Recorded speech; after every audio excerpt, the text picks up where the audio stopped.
welcome to another video. And today's video, by the title, it is Royal Rumble results and review. Just got done watching it, kind of watched a little bit of the press conference, but yeah, overall thoughts. What is the thoughts on the night? Really good. I mean, just every match kind of hit. Some a little bit more than others, of course, but overall, I would say really good pay-per-view. Yeah, I agree with that. Just got a few surprises on the night. Got a few close calls in some matches. A good finish in one of them, like a unique finish. And yeah, overall, just a lot of crazy stuff happened. That's the Royal Rumble. What can you expect? And we appreciate everyone who also stopped by at our live stream. We live streamed pretty much the whole pay-per-view, or really, literally the whole pay-per-view. And so yeah, I just want to shout that out before we go any further. Shout out to everyone who pulled up there. Yeah, thank you guys. But yeah, getting straight into things, we have the Women's Royal Rumble to start off the show, and Bayley is your winner, and she will be going to WrestleMania. Now, obviously, before we get into the match, or to start the match, Natalya's number one, but number two, a big talking point. A lot of people expected it. I think you called it in our return predictions, and that is Naomi. She is back in WWE. Obviously, we don't know the brand she will be on, but she did return, and she actually lasted quite a long time. She clocked in at 1 hour and 2 minutes on the time, so very good showing for her. And yeah, very cool to see her back. Number three was Bayley, and she, like I said, did win this match, and she won it after spending 1 hour and 3 minutes, so just beating Naomi by a minute. But number five was Jordynne Grace from TNA, the Knockouts TNA champion. Very surprising, did not expect that at all. Very cool to see her. She fit in so perfectly with this roster, and I definitely see in the future when she becomes a free agent who she would probably go to, because she fit in like a glove. So. Yeah, she came out. Obviously, I'm not too familiar with the TNA roster, but I did just watch the Hard to Kill pay-per-view that they had recently, where it was Naomi versus Jordynne Grace, and Jordynne Grace ended up getting that win, and that was also ended up being Naomi or Trinity's final match there. So seeing her here, and then they had the moment in the ring where they hug, and she looked very strong. She had cool moments with Ivy Nile. She had cool moments with Bianca. And yeah, she just looked really good throughout the whole thing. Yeah, and then after that, just a lot of back and forth. We had a lot of tension between Bayley and not Io, but Kairi and Asuka. There's a few moments where you kind of didn't know what was going to happen. Either that was Kairi and Asuka maybe turning on her, or kind of, vice versa. Yeah, when they came out, well, Asuka came out first, and Bayley just had like a surprised look on her face, like, whoa, what is she doing here? Like they didn't tell her that they were going to enter in the Royal Rumble. But nothing happened. They never turned on each other. In fact, Asuka saved her one time, and I believe Bayley saved Asuka quite a few times. But yeah, she did try to save them when they got eliminated, but she was handling someone else in the corner. I forget who it was. Yeah, and then throughout the match, we had another surprise at number 27, which was Roxanne Perez from NXT, obviously. She does have a match at Vengeance Day. Presumably, though, that will probably be her call-up after that match, assuming she loses that match. She'll probably be on the main roster sometime soon, so excited to see what happens for her, but also really cool to see her. Number 28, back-to-back, was Jade Cargill finally making her debut in the Royal Rumble. Very, very good showing. And she looked like an absolute beast out there and just looked incredible. Yeah, she comes out and basically everyone's down. Nia just kind of knocks down everyone, and she's standing tall. The music hits. We were both kind of like, who is it? Who's that? Because, we can't really hear the theme song because there's so many people in there. It was really loud. The commentators are talking, and so you can't really hear the theme song, but you hear, we're like, who is this? Who is it? And then there's Jade, and we're like, wow. She gets this massive entrance. She comes, and she single-handedly eliminates Nia Jax. Everyone in the ring tried to eliminate her at one point, like 8, 9 people, whatever it was, and she just kind of threw everyone down. But single-handedly, Jade comes in and throws her over the top rope. Looks very strong. Looks good throughout the entire match, and gets to the top 3. Yeah, she ended up being eliminated. But next up at number 29, we had Tiffany Stratton, another NXT person. Presumably, maybe this is her call up. She isn't really doing much with in NXT anymore. She kind of had a thing with Fallon Henley, but that seems to be over now. Had a really good somersault onto everyone as soon as she comes in, onto the whole crowd. Looked really good. Yeah, and then number 30, to round it out, we have the return of Liv Morgan. She, again, had a good showing as well. Got a pretty good pop as well. And yeah, just really cool to see her. And your final four was Bayley, Liv Morgan, and Bayley, Liv Morgan, Jade, and I believe Tiffany. I think that was your final four, technically. So yeah, really cool final four, especially for someone like Tiffany being such a young wrestler still, and being in there with vets like Bayley. So yeah, really cool. Yeah. My final two that I picked, I picked Bayley for winning the whole thing, and my second pick was Jade. Really happy to see Jade have a big spot and look very strong. Looks like they're gonna use her as a strong character. Potentially see her versus Nia soon, being that she got the elimination over her. Could even see her versus Liv potentially, since Liv eliminated her. And I mean, there's so many matches that you could put together with her. She looked very good, very strong. And this was kind of the hype that they were building up for. They put a Triple H mention in the post conference or post whatever it's called, the media scrum, whatever. He mentioned how, it was a long time coming. She's glad that she took those extra few months to kind of develop a little bit more in the training center before she made this big debut. And yeah, now I'm super excited to see which brand she goes to. What's her first feud? But it looks like it's going to be Raw with Nia Jax. Yeah. It's also worth noting that Becky got eliminated fairly early. She got eliminated. I think she was the 24th person eliminated.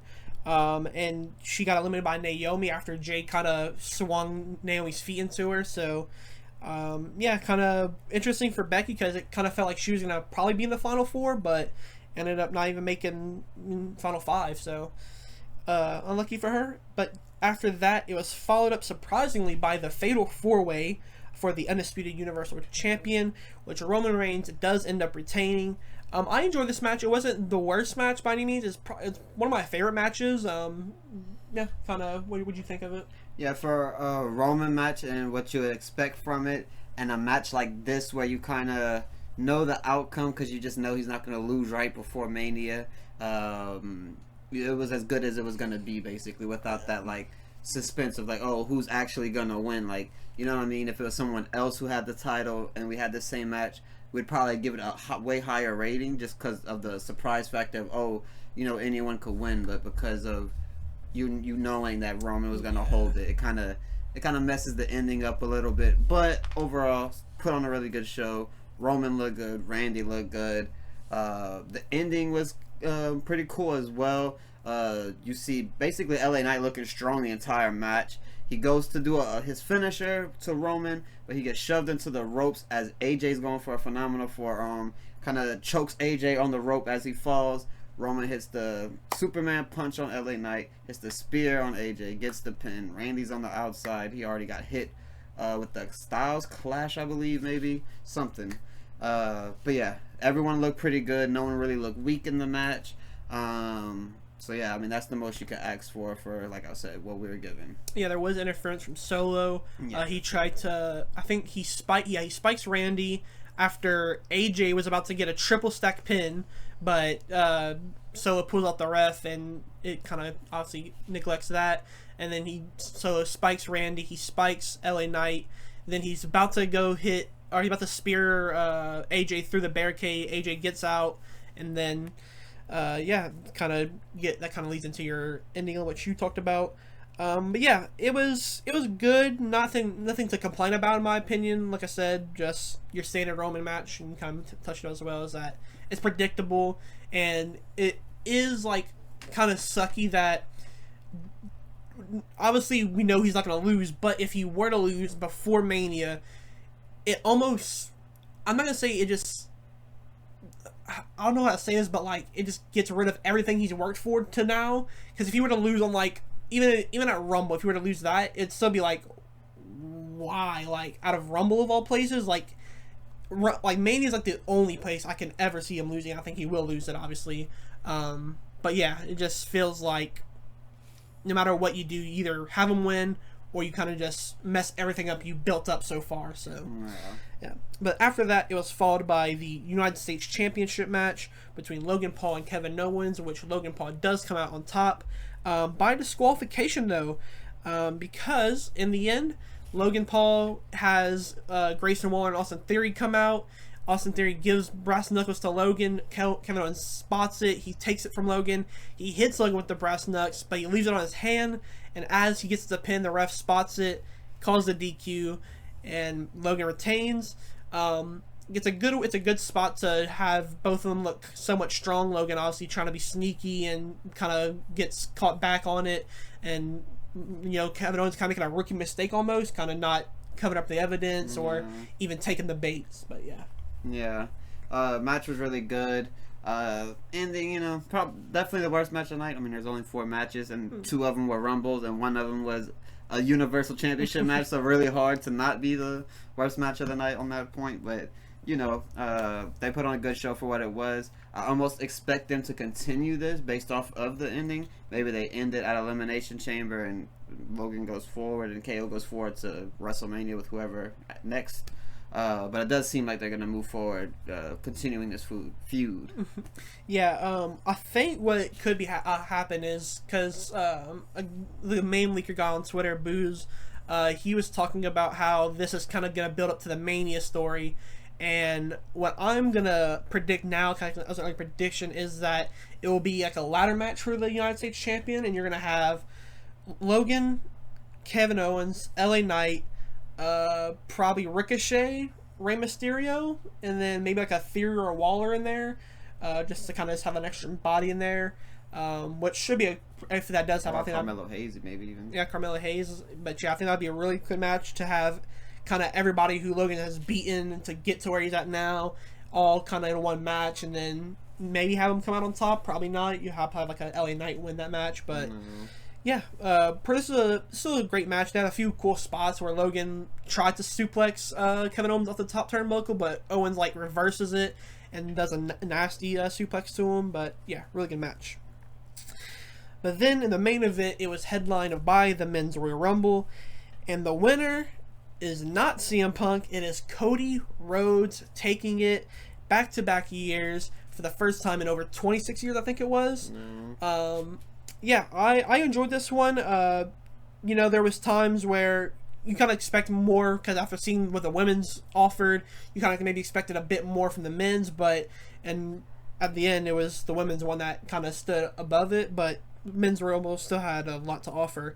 At number 4, we've seen Andrade finally return and make his re-debut in WWE, so that's really cool to see.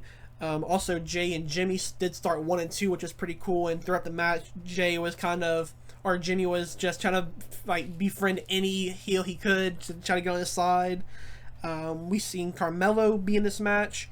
We also seen Braun Breaker, who looked amazing in this match. We had Omos come back. We haven't really seen him much. Pat McAfee made a little entrance in there. He eliminated himself because after he's seen Omos and Braun Breaker, he didn't know what to do, so he eliminates himself. We had CM Punk coming out at number 27. Like I said, he was the last person with Cody. And then also Sami Zayn returns at number 30. But yeah, what'd you think of this match? Yeah, overall, pretty good. Women's match definitely tops this one. But still really good. I mean, the surprise with Cody winning kind of seemed like Punk just had everything going in his favor, and he was just, everyone kind of felt like he was going to win. But they kind of swerved everybody a little bit, picking Cody. Not too much of a swerve, though. I wish if they weren't going to make CM Punk win, I wish they kind of would have, went with someone else. But it's probably going to make sense. I'm sure they have a plan that will unfold perfectly. By the time Elimination Chamber comes, I'm sure we'll know the big WrestleMania picture. But really cool ending, he goes to hit the GTS. Cody catches the knee on his way down and just tosses him over. Yeah. No Cody cutter, nothing. Yeah. He just tosses him over. So just really cool that, Punk was even willing to do that, because a lot of people say he's hard-headed, hard to work with, whatever. But for someone of, his caliber to to get put over another person on the same caliber as him that easily. That's pretty cool. But yeah, really good match. Happy with it. Definitely not mad at Cody winning. And now he gets to finish his story. He got the straight path there. There was no Rock entrances to mess his story up. He finishes it, so we'll see what happens come Mania. Yeah, and then I guess we can kind of talk about whether the surprise or the ones that surprise entrances that we called that didn't happen.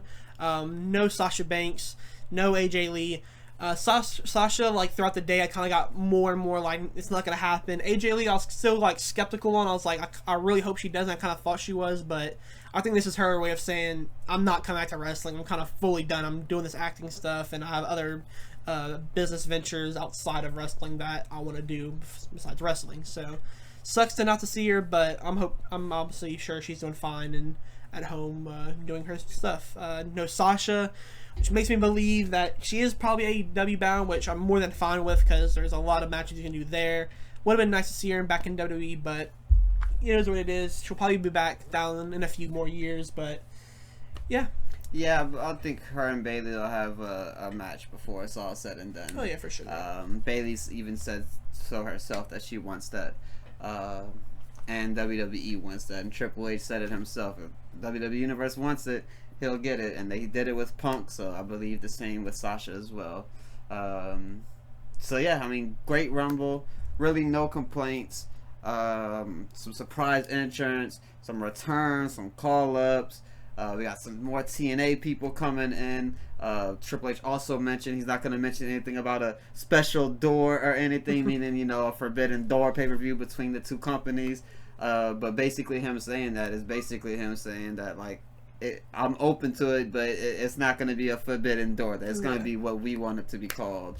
So that's really cool and exciting to see that could happen in the future. Yeah.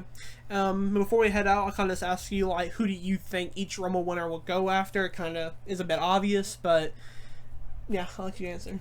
Yeah. Obviously, we're gonna go Bayley versus Io, and we're gonna go Cody versus Logan Paul. No, Cody versus Roman at Mania, of course. And yeah, I don't really see another direction to even go. Potentially, we see some sort of triple threat match with Cody and CM Punk and Roman if they don't end up going the Seth Rollins versus CM Punk route. But yeah, so what about you though? Yeah, I mean, same boat. I mean, it'd be cool to see, Cody versus Rollins, but at the end of the day, he already said in the press conference that as much as he respects Rollins, that's not his story, that's not his path. At the end of the day, it is versus Roman. And Bayley, it'd be cool to see her versus Rhea. I don't think we've seen that in at least a few years, if ever, really. And this makes sense with the story that's being told right now that it's her versus Io. We'll probably make a kind of not early predictions on WrestleMania video soon, so we'll probably won't talk too much about any other matches, but yeah, there's a lot of stuff to look forward to. We have Elimination Chamber next. But yeah, that will be it from us. Thank you guys for watching this video. Make sure to like and subscribe. And thank you guys one more time for anybody who stopped by the watch along stream. And yeah, see you guys in the next video.